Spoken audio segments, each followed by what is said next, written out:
65 लाख लोगों को आप निर्वाचन नियमावली में एसआर करके आपने निकाल दिया। तो आप ये भी बताइए कि केवल आप निकालने का काम करने गए थे कि उसमें जोड़ने वाला भी काम करते। अगर 65 लोगों को निर्वाचन आयोग जोड़ करके ये देश को बता दे कि उसमें हम 65 आदमी नया भी जोड़े हैं, तब तो बात समझ में आती है। जब आप 65 आदमी जोड़े नहीं, आप 65 लाख निकाल दिए, तो आपका साहब आपका पूछना क्या है? आपकी ईमानदारी तो आपके किए हुए पाप के दर्पण में साफ साफ झलक रही है कि आपने अपने विधा, अपने संकल्प, अपने जिम्मेवारी का एकदम इतिसी करके आप सीधे सीधा भाजपा का आप गुलामी कर रहे हैं। इसके सिवाय चुनाव हर 5 वर्ष में होते हैं और वही चुनाव आने वाले समय में देश का, प्रदेश का, राज्य का, नगर का, गांव का विकास करते हैं। वही निर्धारित करते हैं कि आगे आने वाले भविष्य में युवाओं की स्थिति क्या रहेगी, वृद्धों की स्थिति क्या रहेगी और किस हिसाब से उस क्षेत्र में डेवलपमेंट का काम होगा। लेकिन अब वो आयोग, वो संगठन, वो संस्था जो चुनाव कराती थी, तो चुनाव अभी भी कराती है, उसी के ऊपर बहुत भयंकर आरोप लग रहे हैं। आरोप लगाए जा रहे हैं विपक्ष के द्वारा। विपक्ष ये आरोप लगा रहा है कि चुनाव आयोग जो चुनाव कराता है वो वोटर लिस्ट को लेकर के बहुत बड़ी धांधलेगर्दी कर रहा है।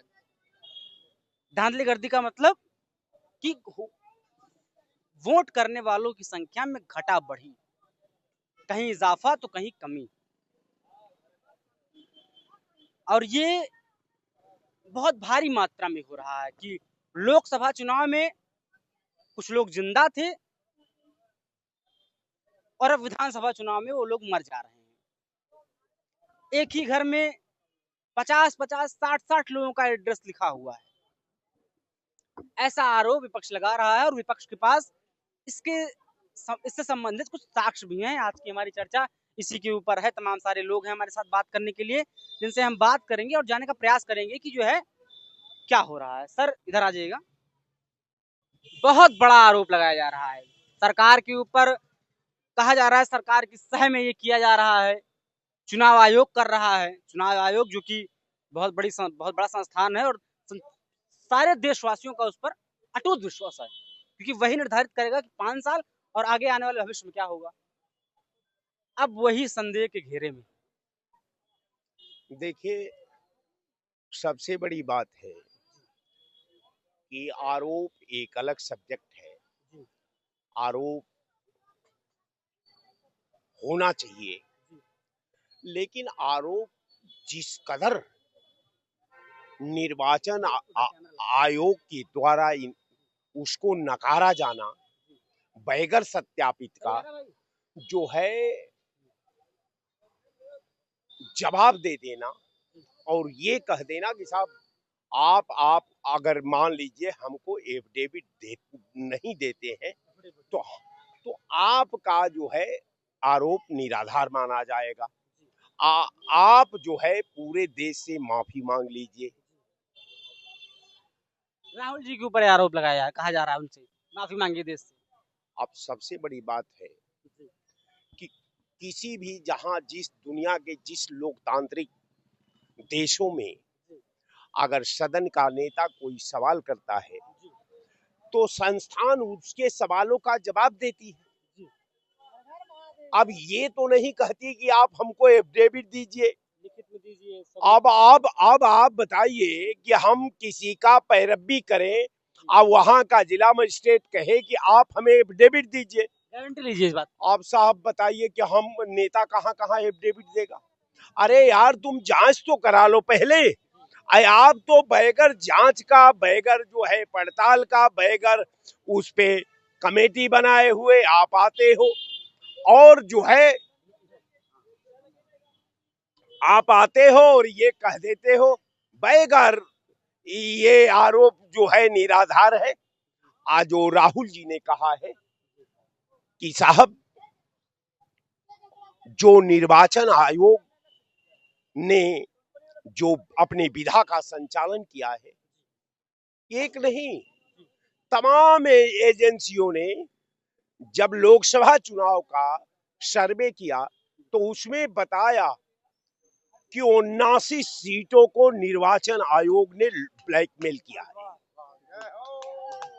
अब देखिए उसका उसका जो है जीता जागता उदाहरण मैं बताऊं, वाराणसी में 3 बजे तक काउंटिंग का व्यवस्था पर जो है अलाउंस चल रहा था। अब अलाउंस हो रहा था, एक बार एक अलाउंस बंद हो गया। अलाउंसमेंट बंद होने के बाद परिणाम घोषित आता है कि मोदी जी इतने अमुक वोट से चुनाव जीत गए। साहब आप तो हार रहे थे, आप जीत कब गए? और रह गया सवाल कि निर्वाचन आयोग ने ये नहीं बताया कि अनाउंसमेंट बंद होने के पीछे आपका धर्म क्या था, आपकी जिम्मेवारी क्या थी। वो अगर अनाउंसमेंट बंद हुआ तो किस आधार पर बंद किया गया या क्या उसमें फॉल्ट आ गया अनाउंसमेंट में कि आपने अनाउंसमेंट बंद करके केवल प्रधानमंत्री को जिताने का काम किया। ये जीता जागता उदाहरण है साहब। तो कहने का मेरा मतलब ये है कि आप जो है एक बात को मान कर चलिए कि सरकार जो है निर्वाचन आयोग, अब आयोग नहीं, अगर आयोग होता ना तो आयोग के धर्म का निर्वहन करता, उसके सिस्टम का निर्वहन करता, आवाम के भविष्य का ये करता। लेकिन ये निर्वाचन आयोग केवल केवल केवल ये जो है अपने जो सिस्टम का, अपने साजिश का, लोकतंत्र के साथ खिलवाड़ का, संविधान के को ब्लैकमेल करने का, सब जो है प्रेस के माध्यम से देश को बता दिया है कि हम कितना निष्पक्ष हैं, हम कितना अपने दायित्व में परफेक्ट है। ये दूध का दूध और पानी का पानी हो गया है। एक बात ये है कि हमारे आपके आसपास भी, आप लोग भी जो हमारे दर्शक हैं देखते होंगे, जब वोटिंग आती है, मतलब वोट देना होता है, तब ऐसी वोटर लिस्ट में ऐसे बहुत सारे नाम आते हैं जिसमें जो लोग मर चुके हैं, भाई साहब, जिसमें जो लोग मर चुके हैं 10 साल मरे हुए हो गया है, लेकिन उनकी वोटर आईडी है, उस पर लोग जाके फर्जी लोग वोट डाल के आते हैं। या आप अपने आसपास भी देखते होंगे। और ऐसे लोग जो नए लोग हैं, नए युवा लोग हैं, उनका नाम ही नहीं है, उनका नाम ही नहीं। भैया तनी आप चुप नहीं उनका रहेंगे तो हम सवाल नहीं सुनेंगे। उनका नाम ही नहीं है वोटर लिस्ट में। अब ये बड़ी बात है, चूंकि इसके लिए पूरा एक संस्था बनाई गई है, एक पूरा संगठन बनाया गया है जिसका काम ही है यही देखना। अब जिसका काम है चौकीदारी करना कि कोई चोर अंदर के अंदर ना जा पाए, और उसके रहते ही चोरी हो जा रही है। सबसे बड़ी बात है कि चौकीदार केवल नाम का जब चौकीदार हो जाए, चौकीदार अपने जिम्मेवारी से मुक्त हो जाए, और जब जिम्मेवारी से मुक्त हो जाता है तो व्यक्ति निरीह हो जाता है।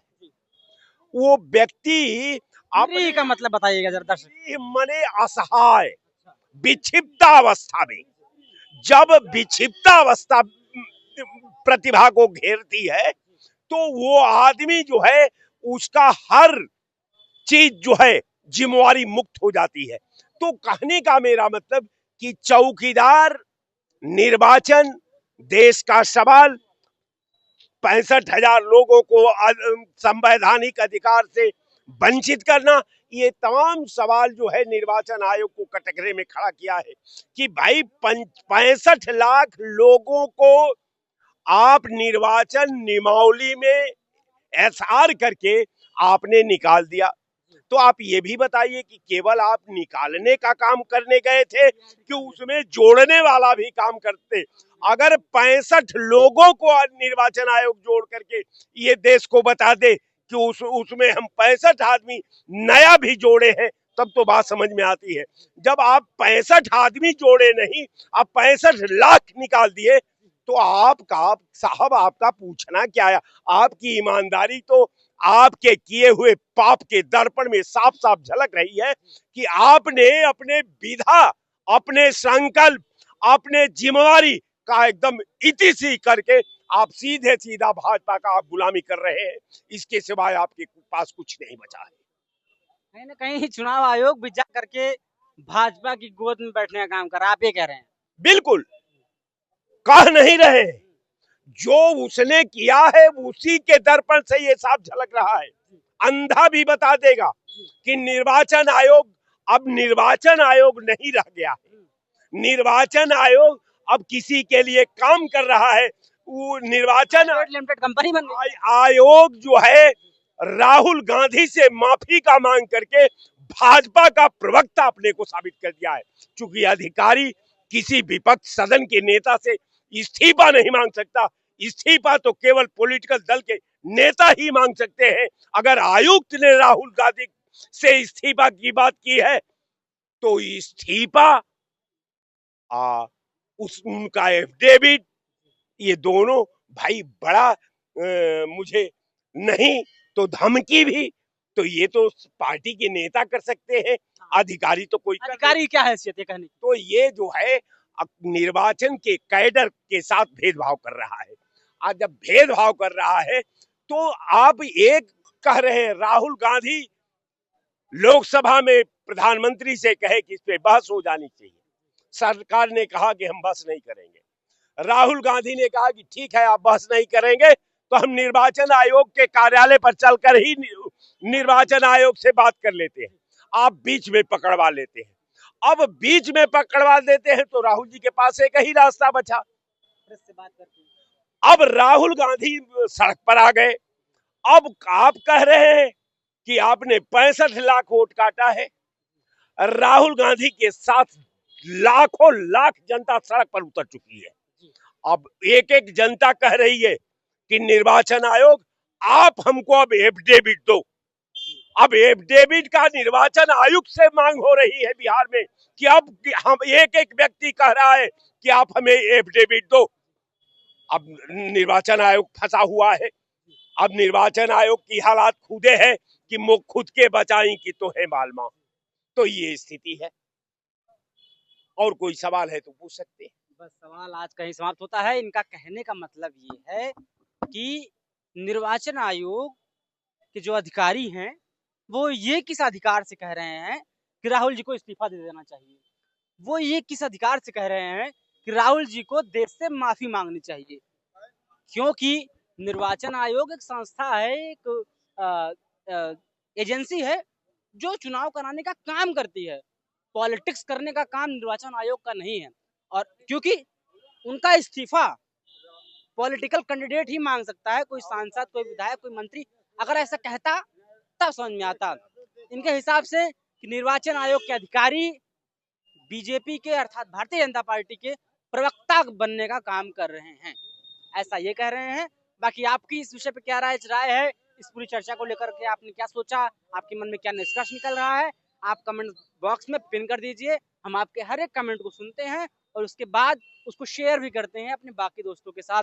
फेसबुक, इंस्टाग्राम, एक्स सभी सोशल मीडिया साइट्स पे हमारी वीडियोस आपको मिल जाएंगे देखने को, शेयर करने को। आप देखिए और हमारी इस बात को, इस वार्ता को आगे बढ़ाइए, जिससे हम इस क्षेत्र में मेहनत कर रहे हैं, अनवरत लगे हुए हैं, हम भी अपने जीवन में भी सफल हो पाए और हमारा संस्थान, हमारी टीम भी आगे बढ़े, जिससे कि हम आपके भी विषय को उतनी ही बेबाकी से, उतने ही प्रभावशाली तरीके से आगे बढ़ा पाए। हमारा नाम है रामकृष्ण, हमारे संस्थान का नाम है राइजिंग भारत। तुरंत हमारे चैनल को सब्सक्राइब करिए, फॉलो करिए और हमसे जुड़ जाइए। इसी के साथ नमस्कार, कल फिर मुलाकात होगी शाम को इसी वक्त। जय हिंद, जय भारत।